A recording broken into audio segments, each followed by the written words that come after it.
گاؤں کو آکل خان کی طرف نکل پڑتا ہے۔ تھوڑا فاصلہ طے کرنے کے بعد اس نے کسی عورت کو راستے کے درمیان بین کرتے دیکھا۔ اس عورت نے اپنے بال اپنے چہرے پر ڈال رکھے تھے اور انتہائی دردناک آواز میں روتی جا رہی تھی۔ ذوالقرنین نے قرآن پاک کا ورد کرنا شروع کر دیا۔ عورت نے سر اٹھایا اور سرخ انگارہ جیسی آنکھوں سے ذوالقرنین کو دیکھنے لگی۔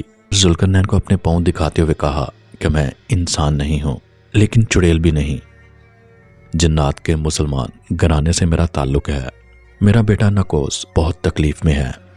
مجھے تم جیسے دلیر، نیک دل اور متقی انسان کی تلاش تھی جو میرے بیٹے کو اس تکلیف سے نکالے۔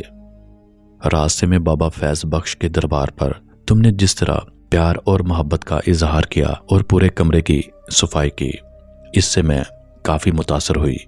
مجھ پر بھروسہ کرو اور میرے بیٹے پر دم کر دو، میں کسی نہ کسی طرح تمہاری مدد کا ذریعہ بنا لوں گی۔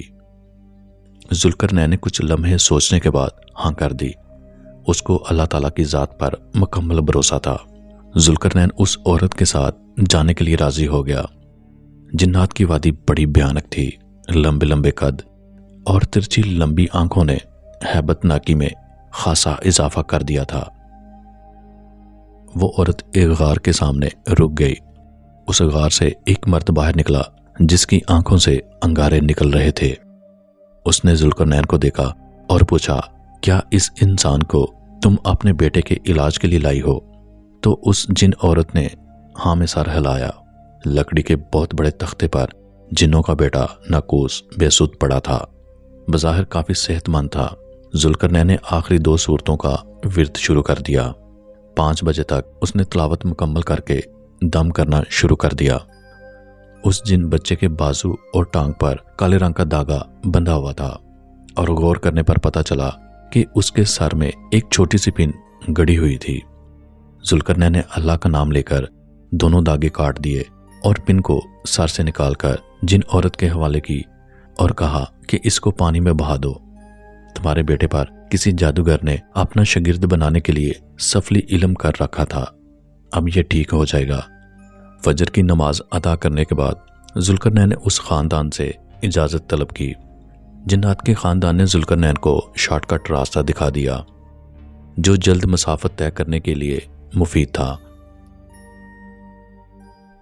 صبح 9 بجے ذوالقرنین گاؤں کے چودھری کی حویلی میں پہنچ چکا تھا، جس نے چھٹی لے کر فوری طور پر اپنی جیپ نکالی اور ذوالقرنین کی بہادری اور دلیری کی کافی تعریفیں کی اور ذوالقرنین کو اپنے ساتھ لے لیا۔ واپسی پر ذوالقرنین نے شارٹ کٹ راستے کا بتایا تو چودھری اللہ یار ذوالقرنین کو حیرت سے دیکھنے لگا۔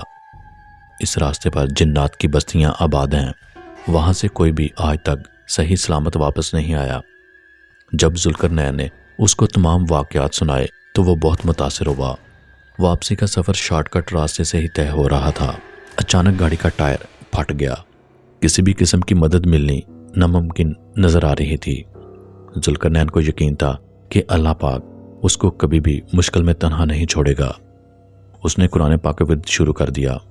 اچانک راستے میں ان کو ایک گاڑی نظر آئی جس میں ایک مرد، ایک عورت اور ایک نوجوان لڑکا سوار تھے۔ انہوں نے اللہ یار سے پریشانی کا سبب پوچھا اور ٹائر کی درستگی کی یقین دہانی دے کر ٹائر اتار کر لے گئے اور جلد ہی ٹائر ٹیوب کی سیٹنگ کر کے واپس آ گئے۔ ذوالقرنین سمجھ گیا کہ جنات کے اس خاندان نے اپنے ساتھ کی گئی نیکی کا بدلہ نیکی کی صورت میں اتار دیا تھا۔ چودھری اللہ یار اور ذوالقرنین ظہر کے وقت فیصل آباد شہر پہنچ چکے تھے۔ چودھری اللہ یار نے مقررہ ٹیکس ادا کرنے کے بعد اپنی جائیداد کے کاغذات حاصل کیے۔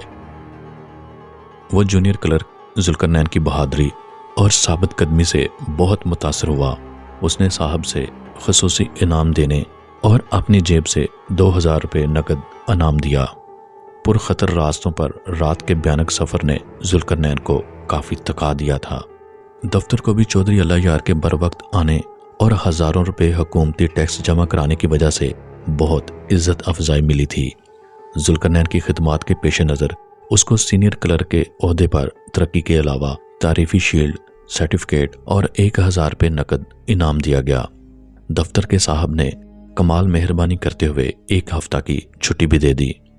ذوالقرنین جب اپنے گھر واپس آیا تو اس کی ماں، بیوی، بھائی اور اس کے بچے اس کا انتظار کر رہے تھے۔